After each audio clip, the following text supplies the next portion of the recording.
Hello everyone, good evening. কেমন আছো তোমরা সবাই? আশা করছি ভালো আছো আর সুস্থ আছো। তো আমিও ভালো আছি। তো তোমাদের সাথে নিয়ে আজকের ভিডিওটা শুরু করছি। তো দেখতে থাকো, তোমাদের ভালো লাগবে।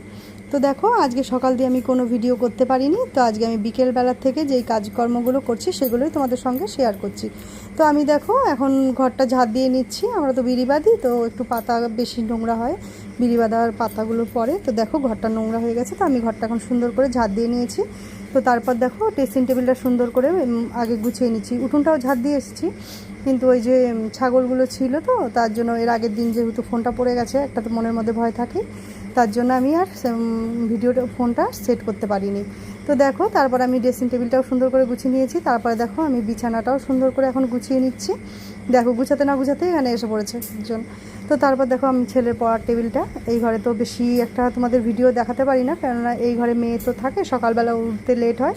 তো তার জন্য এই ঘরটা বেশিক্ষণ আমি যখন আসি সকালবেলায় যেহেতু ভিডিও করি, তখন আমি আর এই ঘরটা দরজা দেওয়া থাকে দেখে তোমাদের সঙ্গে শেয়ার করতে পারি না।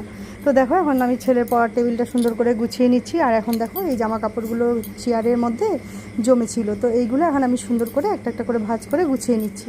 তো এখন দেখো আমি বিছানাটাও সুন্দর করে গুছিয়ে নিচ্ছি। বিছানাটা গুছিয়ে নিয়ে ছেলেকে আবার পড়ার টাইম হয়ে যাবে ছুটির। তো তারপরে ছেলেকেও আনতে চলে যাব। তারপরে দেখো সন্ধ্যাবেলায় এসেছিলো আমার এই বান্ধবীটা, তো ও এই যে এখন চলে যাবে। তো দেখো ছেলে এই ফুল গাছগুলো নিয়ে এসছে, ফুল গাছগুলো সুন্দর লাগছে, ও দেখো এখানে রেখেছে। আর আমি দেখো ড্রেসিং টেবিলটা এইমাত্র গুছিয়ে আনলাম, ও দেখো এইগুলো নিয়ে এসে আবার ওর পড়ার টেবিলে সাজিয়েছে। আর আমার ছেলের কিছু হাতের ড্রয়িং তোমাদের কেমন লেগেছে তো তোমরা একটু আমায় কমেন্ট করো। তো আজকের মতো এখানেই, টাটা।